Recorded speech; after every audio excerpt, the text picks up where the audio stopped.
महिमा शहर में अपनी पढ़ाई करने आई हुई थी। महिमा की एक बहुत ही अच्छी सहेली थी जिसका नाम मनीषा था। एक दिन महिमा की माँ का फोन आता है और वो महिमा को उसकी भाई की शादी के लिए घर बुलाती है। महिमा अगले दिन अपनी सहेली मनीषा को इस बारे में बताती है। मैं अपने घर जयपुर जा रही हूँ क्योंकि मेरे भैया की शादी है। अरे वाह, ये तो बड़ी खुशी की बात है। और तुम भी मेरे साथ जा रही हो, समझी? कोई बहाना नहीं चलेगा। हाँ हाँ, क्यों नहीं, मैं जरूर चलूंगी तुम्हारे साथ। दोनों सहेली बड़ी ही खुश होती हैं और जयपुर जाने की तैयारी में लग जाती हैं। एक हफ्ते बाद दोनों जयपुर पहुंच जाती हैं। महिमा का इतना बड़ा घर देखकर मनीषा तो दंग रह जाती है। हर तरफ शादी की तैयारी चल रही होती है। आ गई मेरी बेटी। हाँ माँ, और देखो मेरे साथ कौन आए हैं, मेरी सहेली मनीषा। अरे बेटी, आओ आओ और इसे अपना ही घर समझो। जी माँ जी। चलो मनीषा, चलकर भैया से मिलते हैं। दोनों सहेली जाकर महिमा के भाई से मिलती हैं। राहुल अपनी बहन को देखकर बहुत खुश हो जाता है। अरे कितने दिन लगा दिए आने में, जैसे किसी पड़ोस की शादी है। अरे भैया, बस एग्जाम्स की वजह से रुकना पड़ा, पर अब मैं आ गई हूँ ना। अब देखना हम दोनों आपकी शादी में क्या धमाल मचाएंगे। अरे पर पहले इनसे तो मिलवा। अरे हाँ, मैं तो भूल ही गई। ये है मेरी सहेली मनीषा। महिमा उसके बाद मनीषा को अपना कमरा दिखाती है जो बिल्कुल राहुल के साथ वाला ही होता है। दोनों कमरे में जाकर बिस्तर पर पड़ जाती हैं और उनकी आंख लग जाती है। अगले दिन फिर दोनों अच्छे से तैयार होकर शादी की तैयारियों में लग जाती हैं।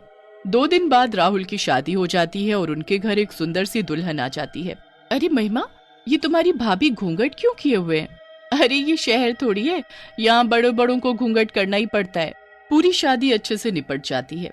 अब अगले दिन महिमा और मनीषा को वापस शहर जाना होता है क्योंकि उनके कॉलेज की काफी छुट्टियां हो चुकी होती हैं। मनीषा को शहर जाने का बिल्कुल मन नहीं होता। वो उस रात बड़ी ही उदास होती है। जब महिमा सो रही होती है तब मनीषा उठकर बाहर टहलने लगती है। टहलते टहलते मनीषा बालकनी में जाकर खड़ी हो जाती है। बाहर काफी अच्छा मौसम होता है और ठंडी ठंडी हवा चल रही होती है। पर फिर उसका ध्यान अचानक नई नवेली बहू पर जाता है। अरे, ये इतनी रात को छत पर क्या करने जा रही है? मनीषा उसके पीछे पीछे जाने लगती है और छत पर पहुंच जाती है। छत पर घूंघट में वो बस चलती ही जा रही होती है। उसके बाद वो अपना घूंघट ऊपर करती है और आसमान में पूरे चांद को देखने लगती है। आज तो चांदनी रात है और मेरा मकसद पूरा हुआ। आखिरकार इस घर की बहू मैं बन ही गई। अब मैं सबको खत्म कर दूंगी, सबको खत्म कर दूंगी मैं। हे भगवान, ये महिमा की भाभी ऐसी क्यों हंस रही है? इनको आखिर हुआ क्या है? मनीषा छुपकर सब देख ही रही होती है कि तभी महिमा की भाभी पीछे मुड़ती है और फिर उसका चेहरा देख मनीषा वहीं जमीन में बैठ जाती है। वो कोई खूबसूरत लड़की नहीं बल्कि एक चुड़ैल होती है। मनीषा के तो गले से आवाज ही नहीं निकल रही होती। उसे कुछ भी समझ नहीं आ रहा होता कि अब वो क्या करे। वो जैसे तैसे हिम्मत करके खुद को संभालती है और अपने कमरे में भागती है। महिमा, महिमा, जल्दी उठो महिमा। क्या हुआ मनीषा, तुम ऐसे हाँफ क्यों रही हो? कोई बुरा सपना देख लिया क्या? सपना नहीं, सच में देख कर आ रही हूँ। तुम्हारी भाभी है ना? वो कोई और है, वो चुड़ैल है महिमा। मैंने खुद अभी उनको छत पर हंसते हुए देखा और वो आसमान में चांद को देखकर हंस रही थी और वो तो ये भी बोल रही थी कि वो सबको मार डालेगी। क्या मनीषा, तुम भी ना कैसे कैसे मजाक करती हो। चलो अभी तुम्हारा वहम दूर करती हो, चलो मेरे साथ। नहीं नहीं, मैं कहीं नहीं जाऊंगी। महिमा मनीषा की एक नहीं सुनती और उसका हाथ पकड़कर उसे राहुल के कमरे तक ले जाती है। उसके बाद वो दरवाजा खटखटाती है। अंदर से दरवाजा महिमा की भाभी खोलती है और उन्होंने अभी भी लंबा सा घूंघट किया होता है। जी बोलो दीदी, क्या हुआ? इतनी रात को आप दोनों यहाँ? पता है, मेरी दोस्त को एक बुरा सपना आया तो बस मुझे आना ही पड़ा। अच्छा, सबसे पहले आप अपना ये घूंघट ऊपर करो, मेरी सहेली आपकी शक्ल देखना चाहती है। जी दीदी, अभी करती हूँ। घूंघट वाली बहू अपना घूंघट ऊपर करती है तो उसकी बेहद खूबसूरत शक्ल देखकर मनीषा हैरान ही रह जाती है। मन ही मन वो यही सोच रही होती है कि आखिरकार ये कैसे हो गया।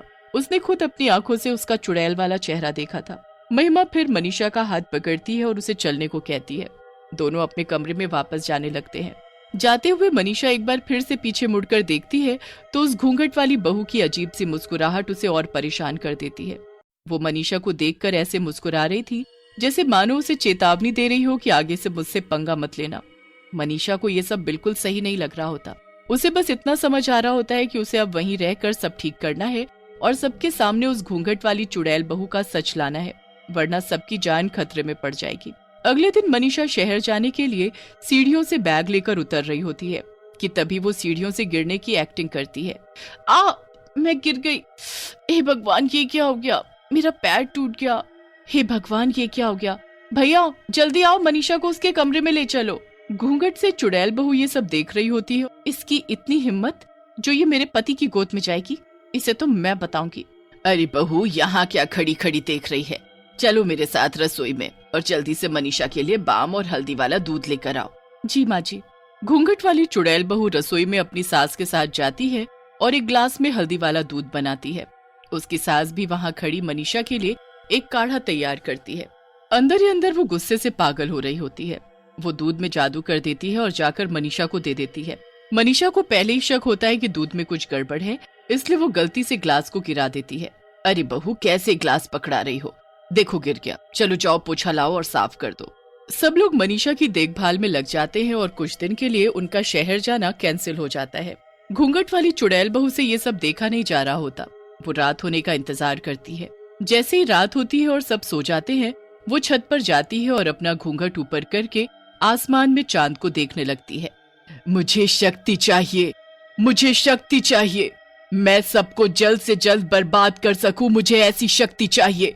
पर सबसे पहले मुझे उस लड़की की जान लेनी है, फिर उसके बाद मैं सबको देखूंगी। एक बार मैं सबको खत्म कर दूं, फिर मैं और राहुल दोनों सुकून से रहेंगे और मैं अपने चुड़ैल वंश को आगे बढ़ाऊंगी। चुड़ैल वहीं छत पर बैठकर जादू टोना करने लगती है। मनीषा और महिमा वहीं पीछे खड़े छुपकर उसे देख रहे होते हैं। चुड़ैल उसके बाद वो एक सुई लेकर गुड़िया को चुप होने लगती है। सुई चुप होते ही मनीषा के हाथ से खून आने लगता है। देखो महिमा, देखो, देख लिया ना तुमने अपनी आंखों से इस घूंघट वाली चुड़ैल का सच? ये देखो मेरे हाथ से खून आ रहा है। हे भगवान, ये सब हो क्या रहा है? अब हम क्या करेंगे? ये हम किस चुड़ैल को अपने घर ले आए? सब सोचते हैं ये कितनी संस्कारी है जो हर वक्त घूंघट करके रहती है, पर किसी को नहीं पता कि इस घूंघट के अंदर एक चुड़ैल है जो अपना चेहरा छुपाने के लिए इसे घूंघट से ढकती है। हाँ, मैं यही तुमको कब से बताना चाहती हूँ, पर तुम मानने को तैयार ही नहीं हो। मेरे भाई को तो इस बात का अंदाजा भी नहीं होगा कि उसकी बीवी एक चुड़ैल है। तुम कुछ करो ना मनीषा। मैं सब कर चुकी हूँ। मैं एक बाबा को जानती हूँ जिनको मैंने पहले ही फोन कर दिया था। उन्होंने मुझे सब बता दिया है कि मुझे क्या करना है। बस अभी हमें कैसे भी 2 दिन शांति से निकालने हैं, फिर पूर्णिमा की रात को हम इस घूंघट वाली चुड़ैल बहू का सच सबके सामने लाएंगे और इससे हमें छुटकारा भी मिल जाएगा। बस फिर 2 दिन जैसे तैसे निकल जाते हैं। उसके बाद दोनों सहेली छत पर आती हैं और वहां जिस जगह चुड़ैल अपना जादू टोना करती हैं, वहां एक कटोरी खीर रख देती हैं। कुछ देर में चुड़ैल वहां आ जाती है।